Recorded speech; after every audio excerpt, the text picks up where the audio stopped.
なんだありゃ。驚いた。君にはまだ私が見えてるんだ。それじゃ。One morning, Sakuta Azusagawa wakes up in his small room giving off brokey vibes. After a brief moment, he grabs a book from the table and opens the first page. On that page, it says that their story might be hard to believe. However, it is 100% legit, so you should stick around till the end. He then recollects his strange encounter with a bunny girl on the 6th of May. That day, Sakuta was peacefully enjoying his prime time at the library. While glancing around the room, he finds a strange bunny girl walking up to strangers. Strangely, none of the people in the library, except him, seem to notice the strange hot bunny girl. She even tries to wave closely to their eyes, only to be disappointed. Slowly but surely, she walks closer to Sakuta and stands beside him. Sakuta, in a state of confusion, starts staring at her. At first, the girl ignores him because no one noticed her, but then she looks around and asks Sakuta if he's seen her. Following the rules of the library, Sakuta silently nods his head. The bunny girl is surprised by the turn of events, yet she decides to leave without clarifying her actions. As she leaves, Sakuta calls her out, confirming if she's the famous Mai Sakurajima. She confirms her identity and concludes that they study in the same school. Still, she keeps up the gloomy character, asking him to forget about their encounter before parting ways. She warns him to stay away from her. The next day, Sakuta wakes up in bed thinking about his encounter. Suddenly, he notices that his stepsister snuck into his bed last night. As expected, she was hoping for some creamy breakfast, but Sakuta refuses it. A while later, he goes to school with his friend Yuuma Kunami. While walking to the entrance, Yuuma notices that Sakuta is eyeing Mai.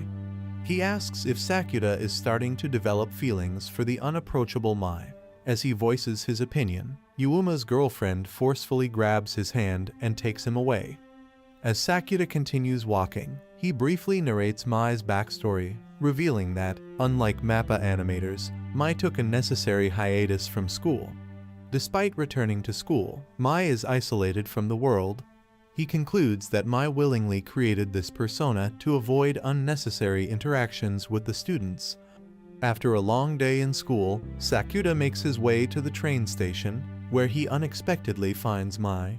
He also notices that a creep is trying to click a photo without her consent.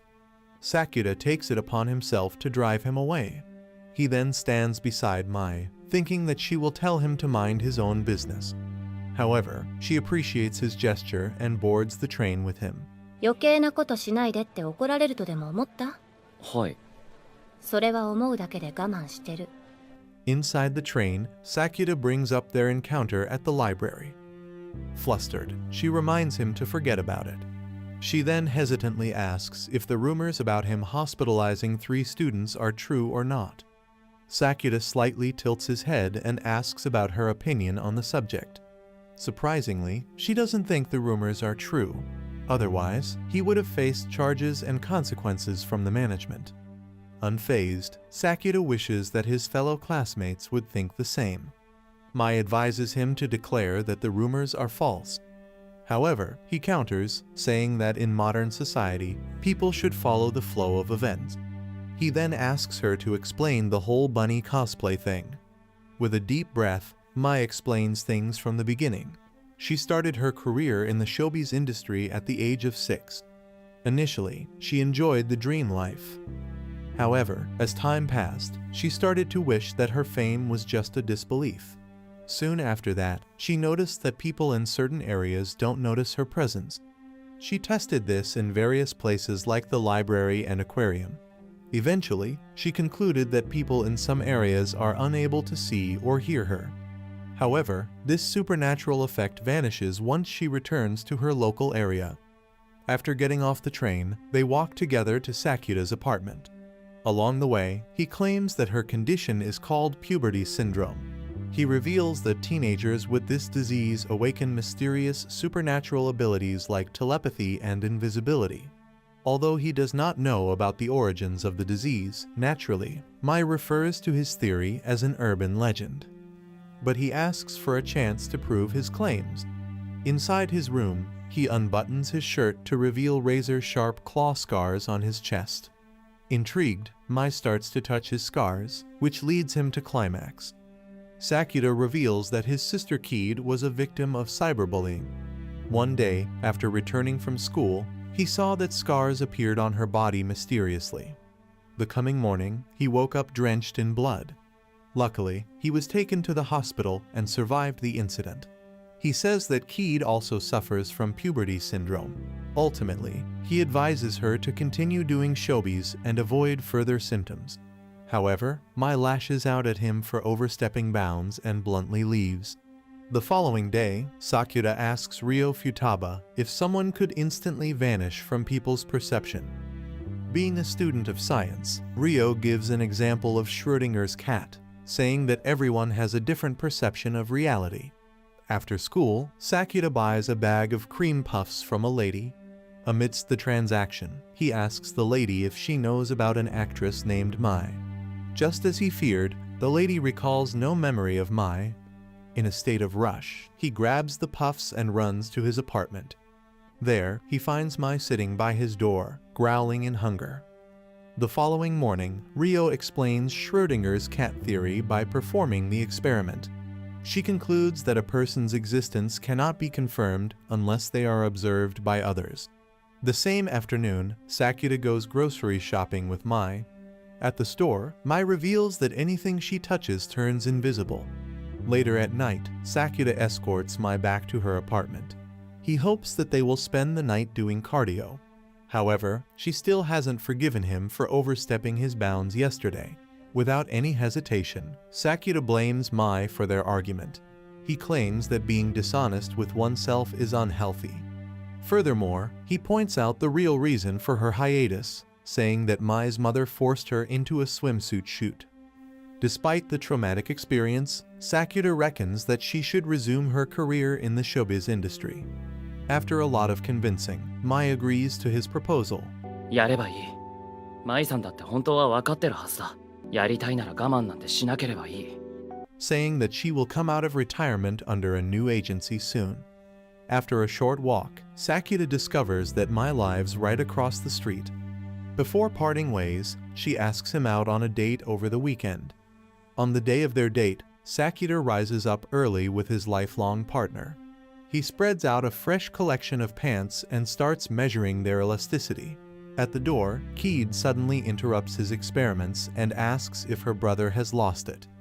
Sakuta, with a cheesy grin, says that he must be ready for action. After updating his fashion sense, Sakuta excitingly makes his way to the train station. Suddenly, he finds a lost child near the park. Naturally, he walks up to her and promises to find her mother. However, a young girl rightfully assumes that he is a creep. Unnoticed, she comes from behind and literally kicks him. She starts yelling at him, but the child stops her, explaining that Sakuta was helping her.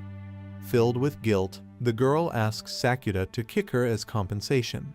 Like any other man, Sakuta takes this once-in-a-lifetime opportunity and smacks her right in the middle. Unfortunately for him, a police officer happens to witness it and takes them to jail.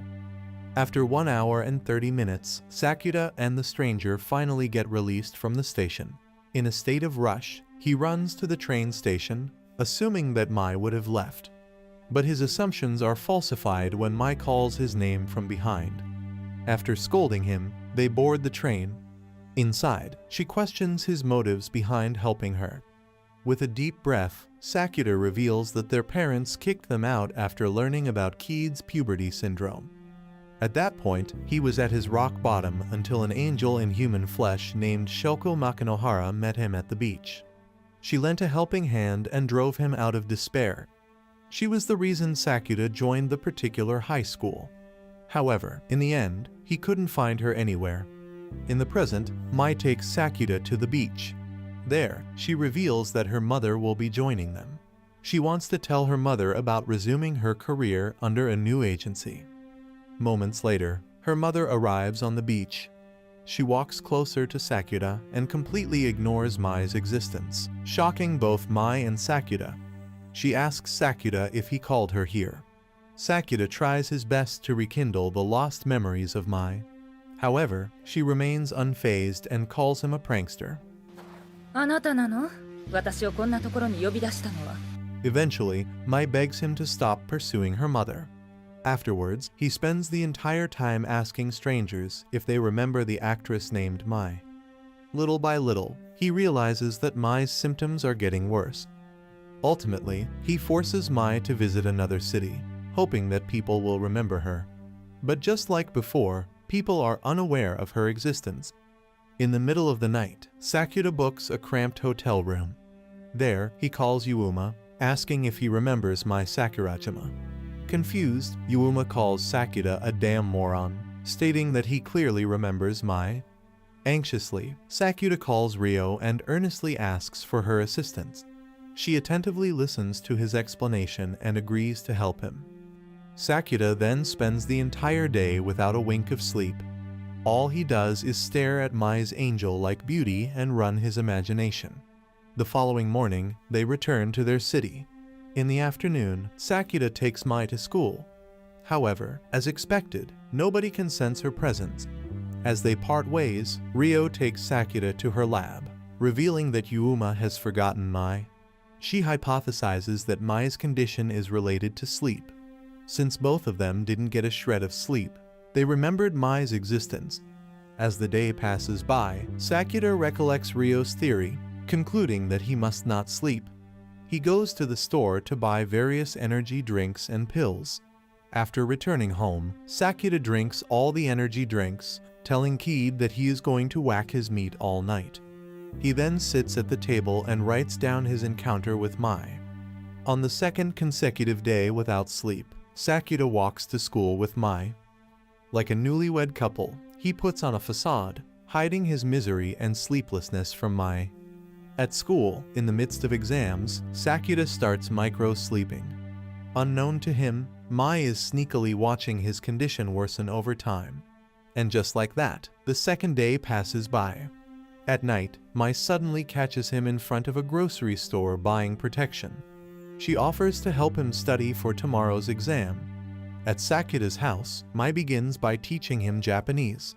Unexpectedly, in the middle of their session, she puts a sleeping pill in his coffee and forces him asleep. The coming morning, Keed wakes him for school. After a moment, he grabs a book and opens the first page. He then reads about his encounter with a bunny girl on the 6th of May. However, he is unable to recollect the memories of Mai. Eventually, he drops the book and gets ready for school. At school, he encounters Ryo, who gives a strange letter reminding him about Schrödinger's cat theory. At the bottom of the letter, it says that Sakuta must override the atmosphere with the power of his love. Ultimately, he fails to understand the context of the letter and heads to class.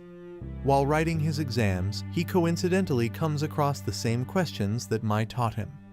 In that instance, he begins recollecting flashes of her memory. He instantly stands up and runs to the playground. Determined to change the atmosphere, Sakuta stands his ground and grabs everyone's attention. He then confesses his love for Mai in front of the whole school, yet the students remain unfazed. Frustrated, he repeats his confession over and over again until Mai calls him out from behind. She walks closer to him and calls him an idiot. Sakuta says that he would prefer to kiss her. However, Mai replies, saying that he will be punished for breaking his promise. As they continue to bicker, the teacher yells at the two of them, telling them to get back to class. On the morning of June 27th, Sakuta comes out of his room and finds Keed in front of the TV. The news reporter informs the audience about Japan's phenomenal victory in the soccer game. He pays no heed to the news and goes to school. There, he encounters Ryo and Yuuma in the hallways. Yuuma excitedly talks about yesterday's game. However, Ryo remains gloomy and isolated. Eventually, the three of them head to their classes and begin their lectures. In the afternoon, during lunch break, Sakuta joins Mai to enjoy her cooking. Suddenly, he says, "I love you," and asks her out on a date. Dumbfounded, Mai remains calm, saying that his repeated confession has no effect. Being a cheeky man, Sakuta says that he will find another partner. Flustered, she calls him a douchebag and agrees to the date. As the day passes, Sakuta returns home excited for his date. After a fulfilling 8-hour sleep session, Sakuta gets up ready for his date. Upon exiting his room, he watches the same soccer news on the TV. He deflects his concerns, calling it déjà vu, but then notices that today's date is the 27th. At school, both Yuuma and Ryo repeat the same conversation as before, further confirming his situation. During lunch hours, he joins Mai and repeats the whole situation as he did before. Worried, he goes to meet with Ryo at the lab. There, he calmly reveals his déjà vu experience. Ryo concludes that his experience is happening due to someone's puberty syndrome. Ultimately, she tells him to find the person and solve whatever trauma they are experiencing. Furthermore, Ryo suggests that the person causing the time loop would be aware of its existence, unlike the others. She also explains a second hypothesis, saying that Sakuta might be experiencing the possible futures that are ahead of him. Sakuta, back to being the hero, begins his hunt. He coincidentally walks into an empty class and notices Tamo Koga hiding under the desk. She is, in fact, the same girl who kicked him. Without any formalities, he asks if Koga has experienced the loophole. Unexpectedly, she confirms his hypothesis, revealing that her puberty syndrome is the cause of the loophole. Suddenly, a stranger approaches their classroom. In a state of rush, Koga pulls Sakuta closer and hides together with him. There, she whispers that the boy asked her out on a date. However, she doesn't want to accept his proposal, nor does she want to reject it. As he leaves, Koga makes a misstep and falls on top of Sakuta. This situation is seen by both the boy and Mai, yet Sakuta remains calm, thinking that he will repeat the day. The following morning, he watches the morning news and realizes that the time loop is over. Later that night, at his part-time job, Sakuta's manager introduces Koga as their new recruit. Knowing that they study at the same school, the manager asks Sakuta to brief her about the job. As the service rush begins, Koga's friend enters the restaurant. They question Sakuta's seriousness about Koga, hinting that they are in a relationship. Sakuta tries to clarify the misunderstanding, but Koga interrupts him. After their service, Koga begs Sakuta to act as her boyfriend. On their way back, Koga tells him about her sobbing backstory, which is enough to melt Sakuta's dumb heart.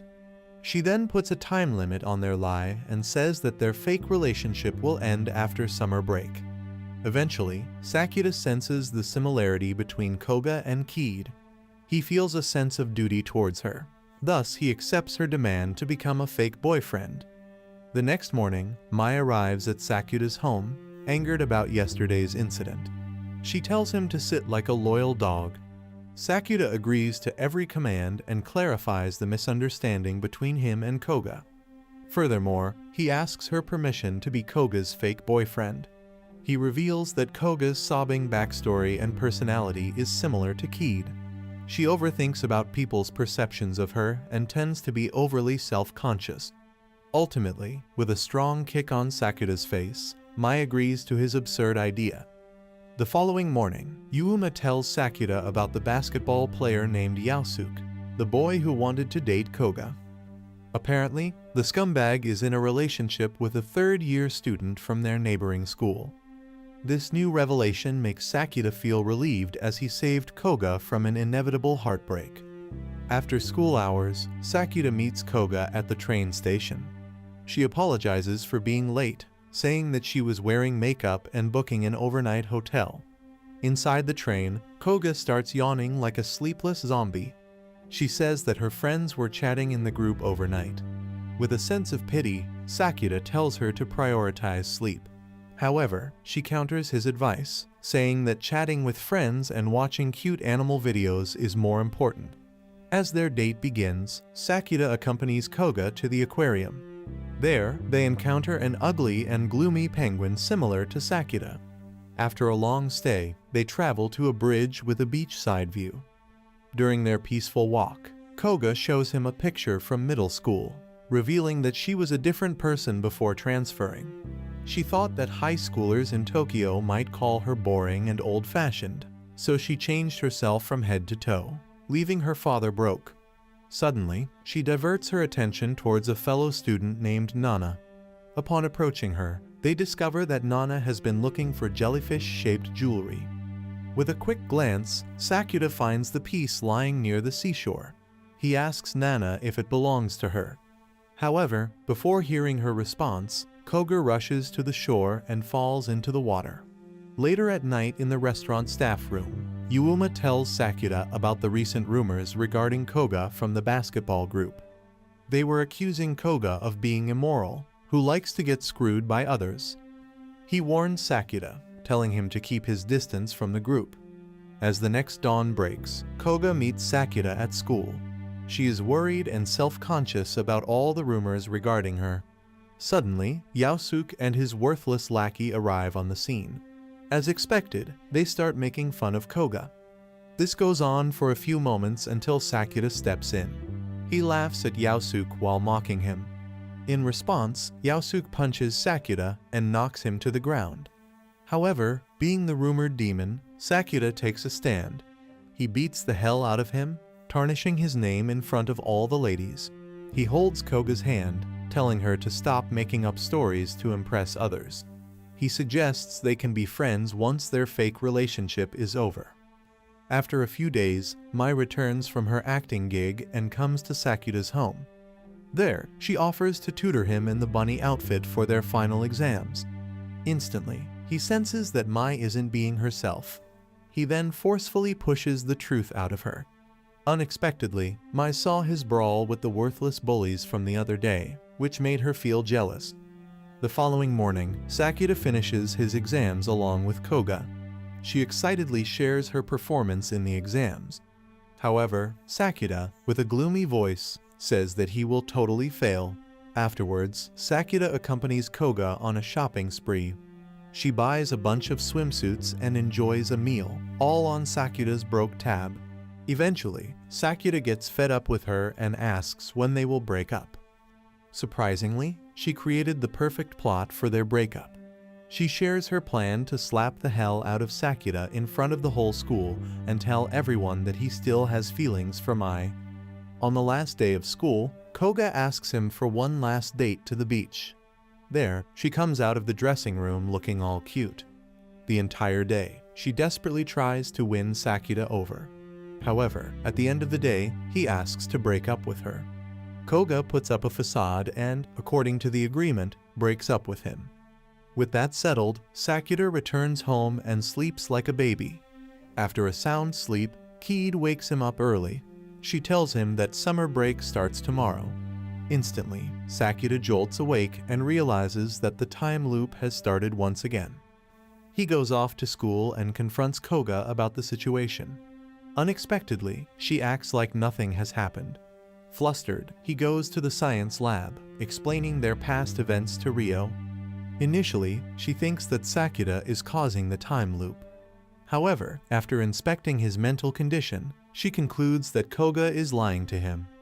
Despite this knowledge, Sakuta plays along with her lies, hoping she will stop. Yet after 4 consecutive time loops, she remains unchanged. Eventually, Sakuta confronts her about their situation, saying that his feelings won't change. In that instance, Koga comes clean, claiming that she will try 1,000,000 times.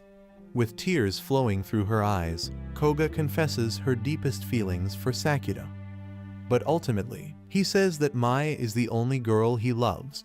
The next morning, Sakuta wakes up on the 27th of July, confirming that Ryo's second theory about them glimpsing the future was spot on.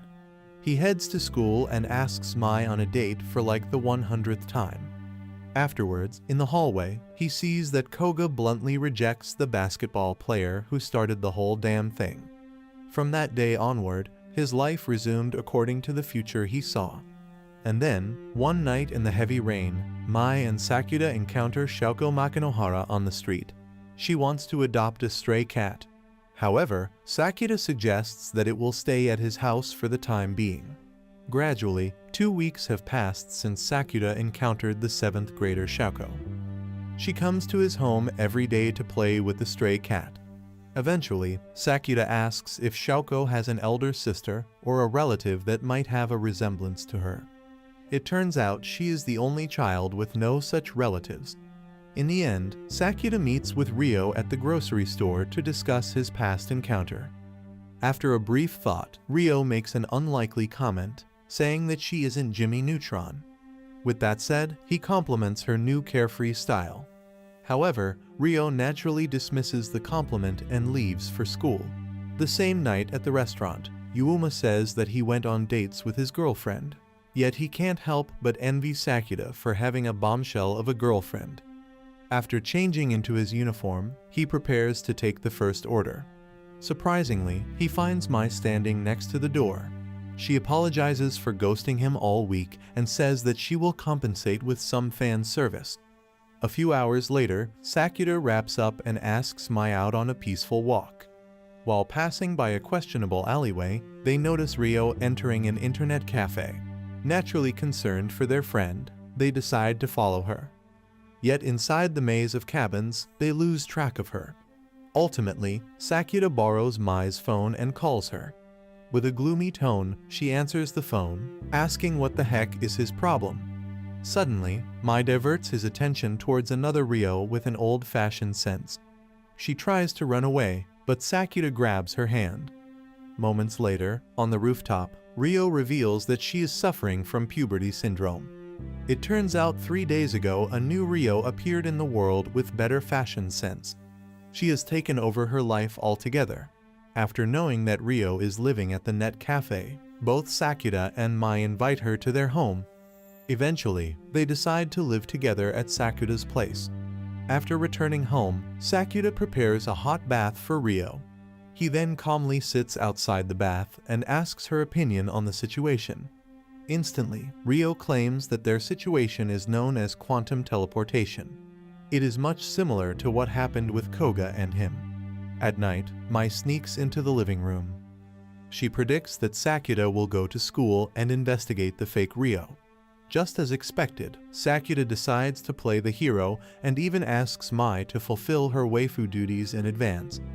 The following morning at school, she finds Sakuta closely watching Yuuma's practice game. He calmly stands beside her and asks about her feelings towards Yuuma. Immediately, with a gentle tone, the new Ryo reveals that she fell in love with Yuuma on the first day of school. On that day, he shared a few chocolates with her, which were enough to melt her heart. A while later, Yuuma's girlfriend, Saki Kamisato, approaches him. She gives him a phone that contains Ryo's explicit pictures. After learning the truth, Sakuta goes back to his apartment to confront Ryo. Just as before, he barges into the bathroom. Before he can ask a question, Ryo reveals that she made the account to grab attention. She is also aware that the second Ryo is posting her selfies online. After hearing her opinions, Sakuta concludes that Ryo's personalities have been split into 2 pieces. He then promises to stop the doppelganger from posting any further pictures. As he steps out of the bathroom, Mai tells him to sit down. She takes a deep breath and says that the agency prohibited any public dating. Sakuta is taken aback by this revelation. However, considering her career, he accepts to date in private. The following morning, he confronts the second Ryo about the pictures. Just as he predicted, Ryo says that she is an attention-grabbing gold digger, yet she has stopped uploading further selfies. Suddenly, as they converse, Ryo receives a message from a stranger. The bag of society tries to lure her to a secluded place. Drenched in fear, she clings to Sakuta and starts to tremble. Instantly, he takes the phone and blocks the phone number. To be on the safe side, he walks Ryo back to her house. Still, she continues to tremble, asking him to stay at her house. As the day passes by, Ryo starts talking about her feelings for Yuuma. She thinks that he is a considerate scumbag. Eventually, Sakuta takes a stand for his friend, saying that he is a caring person. In order to prove his claims, Sakuta calls Yuuma in the middle of the night. He panics and tells her that something bad happened to Ryo. Without any hesitation, The so-called inconsiderate fool gets on his bike and rushes to the station. Drenched in sweat, he asks them what happened. Instantly, Ryo starts seeping with happiness. To cheer her up, Sakuta and Yuuma buy a bunch of fireworks.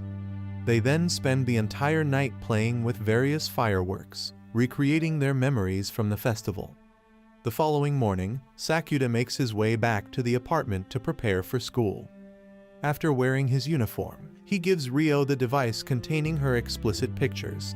She instantly opens the device, shocked to see a picture of Sakuta and Yuuma with the other Ryo. At night, Sakuta returns to his apartment, discovering that Ryo went away. Worried, he takes out his bike and rides it across the city under heavy rain. Ultimately, he finds her in an isolated alley.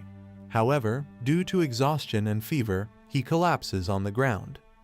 Thankfully, Ryo manages to carry him to the hospital. After a few hours, Sakuta regains consciousness in the care of a hot nurse. Sakuta then exits the room and sits beside Ryo. He tells her about the other night with the doppelganger, revealing that they promised to visit the festival. After a brief conversation, he convinces Ryo to speak her mind. With a deep breath, she asks Sakuta to join their group at the festival. However, he deflects her question, saying that she should ask someone else. Ryo musters up the courage and calls her doppelganger. She then courageously voices her opinion, saying she wants to visit the festival with them. In that instance, the Ryo in front of Sakuta vanishes into thin air, thus concluding the puberty paradox. On the last day of school before summer vacation, Sakuta thinks that it's finally high time to do something fun with Mai. However, soon his ugly face becomes more pathetic when he realizes that Mai didn't come to school. He searches diligently until he finally spots Mai standing outside. He excitedly calls out to Mai, asking for a hug. Unexpectedly, Mai has no recollection of their relationship. She calls him a creep and wonders why she was dating the worst guy at school. Suddenly, Mai's younger idol sister, Nodoka Toyohama, appears on the scene. She steps on Sakuta's foot, saying that she swapped bodies with her elder sister. Judging from the foot, Sakuta instantly realizes that Mai is inhabiting Nodoka's body and vice versa. Afterwards, the three of them crash at Mai's luxurious place. There, Mai and Nodoka exchange information on their upcoming interviews and jobs. Ultimately, Mai decides to take singing and dancing classes, while Nodoka will act in ad shoots in her place. The following morning, Sakuta takes Nodoka to the beach. He concludes that this situation is caused by her puberty syndrome, and in order to solve the equation, he confronts Nodoka about her inferiority complex. He forces Nodoka to reveal her true feelings regarding Mai.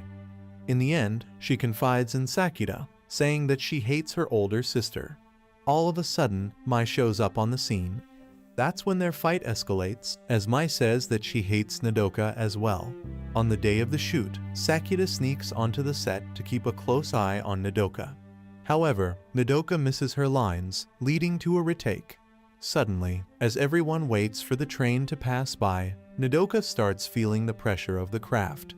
This causes her to collapse on the set. Later in the evening, Sakuta meets with Mai outside her house. She gives him a spare key, asking him to check up on Nodoka's health. She asks him to refrain from opening her closet at all costs. Inside the house, he realizes that Nodoka hasn't eaten all day. He offers to prepare a hot meal and asks her to take a bath in the meantime. As a curious teenager, Sakuta walks up to the forbidden closet, hoping to uncover the secret. On September 18th, one day before the shoot, Nodoka watches a horror movie as she plans to mimic Mai's smile. Yet midway through the movie, she loses her composure and starts screaming. Afterwards, she begs Sakuta to stay at her house until she finishes bathing. Without any hesitation, he activates the pervy sage mode, asking if he could join her in the bath. The following morning, Nodoka returns to the shoot along with Sakuta. After 12 retakes, she finally manages to convince the director that she can act. To celebrate her victory, Sakuta takes her to the beach, where he asks her opinions on Mai. However, Nodoka remains silent and takes the Fifth Amendment. Suddenly, Mai calls her on the phone. wishing to speak with Sakuta. She informs him about his father's phone call. He is hoping to catch up with Sakuta for a nice dinner. Without giving any strong response, he hangs up the phone. Later, during a stroll, Sakuta reveals his opinions regarding his parents. Unexpectedly, he neither hates them nor loves them. Amidst their conversation, Nodoka's mom suddenly appears. She unknowingly yells at Nodoka, mistaking her for Mai, and accuses her of hiding Nodoka. However, Nodoka acts like nothing has happened, saying that she is unaware of her whereabouts. The same night, Sakuta joins his father at a fancy restaurant. He asks what it's like to get a girl. For a moment, Sakuta's father is shocked, but soon he remembers that Sakuta is an awkward teenager who will stay a cherry boy all his life. The following evening, Nodoka and Sakuta attend Mai's live concert. He compliments Nodoka on her popularity and is taken aback by all the creeps getting hard on teenage girls. Moments later, the concert begins. The lead singer starts performing their signature song. Little by little, all the girls, including Mai, join the mix, singing the perfect song. When the concert comes to an end, the lead performer announces that Mai will sing as a lead in the upcoming album. At this point, Nodoka's inferiority complex shoots through the roof. Instead of returning home, she forces Sakuta to accompany her to the beach. There, she unexpectedly runs into the water, hoping to commit suicide, saying that everyone, including Mai, hates her. Infuriated, Sakuta calls her a whiner and knocks some sense into her. He takes her back to Mai's apartment, where he shows her a box of letters. Nodoka realizes that Mai had been safeguarding her letters for years. All of a sudden, Mai sneaks up from behind, saying that her letters made her truly happy. She gives her full closure, saying that Nodoka should strive to become the best version of herself. As the two sisters hug each other, they return to their original bodies. Standing beside them, Sakuta takes a sigh of relief, thinking that his lovey-dovey moments will come soon. After a few days, one of the magazines anonymously leaks a photo of Mai and Sakuta holding hands. The entire useless media goes crazy over a teenager's love life. In a press conference, they ask Mai to reveal her boyfriend's identity. However, she valiantly stands up, telling the media to screw themselves. Meanwhile, back at Sakuta's place, Keed is inspired by Mai's honesty and courage. She then decides to muster up her own courage, hoping to accomplish her goals. As the day passes, Sakuta and Mai walk back to their apartments. Along the way, he expresses his gratitude, saying that he is the luckiest person in the world. Mai adds to his happiness and says that she loves him. Upon entering his apartment, Sakuta finds a letter from Shōko. Unexpectedly, she wants to meet him at the beach. Without any hesitation, he takes the matter to Rio. She listens to his story, wondering why he hasn't asked Mai for her permission. Being an impatient researcher, she texts their entire conversation to Mai and calls her to the lab. Much to Sakuta's surprise, Mai gives him permission to meet with Shōko, although she expects him to extinguish the old flames of their relationship. In the evening, Kotomi Kano, one of Keed's middle school friends, calls out Sakuta. She takes him to a restaurant where she apologizes for abandoning Keed at her lowest point. She wishes to meet with Keed. However, Sakuta refuses, saying that she has a problem with strangers. After that, he goes to the beach where Mai was waiting for him.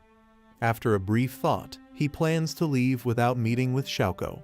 Just in case, he writes a message for Shōko, saying that he no longer requires her services. A while later at home, Keed opens a book to his face. She wrote down all her goals for the near future. After turning a few pages, Sakuta sees that she wants to enroll in school. Worried, he advises Keed to take things slow and steady. Eventually, she musters up the courage to step outside. Slowly but surely, Sakuta takes her to their doorstep. At that point, Keed closes her eyes and starts to get fearful. However, he lies to her, saying that they are inside the house. Ultimately, she opens her eyes, amazed that she is in the outside world. From that day on, she started taking baby steps to the outside world. Eventually, she goes out on a picnic to the beach with Mai and Nodoka. At the beach, as they are messing around, Kotomi arrives unexpectedly. Keed claims that she has no memories of Kotomi. In that moment, Sakuta drops the bombshell, revealing that Keed lost her memories. After that plot-armored twist, Sakuta reveals the full backstory to Keed's puberty syndrome. One day, Keed started getting bullied at school. The situation got to an extreme point when she was kicked out of the school's message board. After that day, Keed collapsed on the ground. The doctors said that she developed a mental disorder causing her to forget everything. As her condition got worse, Sakuta noticed strange bruises appearing on her body. He rushed to her mom's room. However, she also had developed a mental illness post the situation. Then, one fateful night, as Sakuta slept in his room, strange claw wounds opened up on his chest. He tried to explain the situation to doctors, but they just called him delusional. Eventually, he snuck out of the hospital to see the sky himself in the ocean. Fortunately, he met Shōko for the first time. She believed his backstory and consoled him. She taught him the art of kindness and the methods to communicate with his sister. Their meetings became more frequent from that day until both of their parents decided to disown them. In the present, he apologizes to Mai and Nodoka for hiding the truth. Ultimately, the two of them return to their apartment. The following morning, Keed gets muscle soreness in her entire body. As he helps her out of bed, Sakuta notices a bruise appearing on her neck. Despite this, he remains calm and goes to prepare for school. Before leaving the house, he gives her a book from Kotomi containing a note. Apparently, she wants to become friends with Keed once again. Suddenly, the word friend sparks an odd memory in her brain, causing her to collapse. In the hospital, the doctors tell Sakuta that Keed might awaken her memories. However, he decides to keep this a secret from Keed. After getting discharged, Keed says that she wants to attend school, but the very next day, the school counselor comes to their house. She inspects Keed's mental health, saying that she should slowly come to school. From that day onward, Sakuta helps her walk to school. However, each time she gets scared and heads back. After a few days, Keed gets frustrated with herself and runs off like a brat. Just like before, midway through, she starts crying in frustration, wondering why she can't complete her goal. In that instance, Sakuta promises to help her reach school. However, first, he takes her to the zoo. Unexpectedly, Keed forgets about being self-conscious and excitedly runs towards the pandas. They then spend the entire day roaming around the zoo, watching various animals. As the night falls, Sakuta tells her that they are taking a shortcut to the apartment, but in reality, he takes her to middle school. They sneak in from the back and take a detailed tour of different areas. At this point, Keed gains the confidence boost to attend school in the morning. With everything going to plan, they head back to their apartment. The following morning, Sakuta, for the first time in ages, wakes up Keed. That's when he discovers that she has regained her memories. Without showing any emotion, Sakuta calls his father, explaining their current situation. He then takes her to the hospital, where the doctors reveal that the old Keed is back. As she recovers herself, Sakuta steps outside with tears in his eyes. All of a sudden, he screams in agony and runs out of the hospital. On the streets, as he desperately falls to the ground like a worthless creep, Sakuta notices that his chest wound has opened. At this point, he experiences a nervous breakdown, wishing for things to stop. In that instance, Shōko walks closer to him, covering him with an umbrella. She then takes him back to the apartment. Afterwards, she prepares a hot bath and tells him to clean himself. Inside the bathroom, as Sakuta goes through depression, she brings him Keed's secret diary. With a heavy heart, she starts reading the diary. It turns out that Keed has been keeping logs since day one. She has captured each and every precious memory she made with Mai, Ryo, and Nodoka. She even knew that her time was coming to an end. That is why she made an effort to overcome her fear and attend school. In the end, she didn't want her big brother to self-agonize. Initially, Sakuta calmly listens as Shōko goes through the diary. However, as the end nears, he bursts out and releases all the emotions. The next morning, he finds a letter from Shoko saying that she will return to her home. Suddenly, the bell rings and Sakuta finds Mai at the door. Surprisingly, she came rushing from a shoot. Upon entering the house, she finds the letter left to him by Shoko. He notices her behavioral change and tries to clarify the matter. However, something snaps in Mai's mind as she leaves instantly. Depressed by her sudden outburst, Sakuta returns to his part-time job. Yet in his mind, he is worried about Mai and Keed. Eventually, both Koga and Yuuma notice his stress, granting him a leave. Outside the restaurant, Nodoka comes out of her car. She reveals that Mai wanted to comfort him. However, upon learning that Shoko was with him all night, she felt useless and left the city. Furthermore, she says that tonight is Mai's birthday. Instantly, Sakuta borrows her phone and rushes to the bullet train station. After a safe journey, he reaches the shooting location to meet with Mai. A while later, Mai's driver takes them to a nearby dating spot. Inside the car, Sakuta wishes her a happy birthday. However, Mai keeps up her celebrity attitude, acting all high and noble. Eventually, the manager gives them 15 minutes to fix their argument. In the heavy snow, they walk to the dating spot where Sakuta shares his jacket with Mai. She confides in him and apologizes for not being there. Yet Sakuta says that being with her at that moment is enough. In the heat of the moment, she tells him to close his eyes. Sakuta thinks that it's high time to get a kiss, but to his surprise, Mai pinches him on the cheek, saying it's the best reward. If you liked what you saw, consider subscribing to the channel and stay tuned for more quality uploads.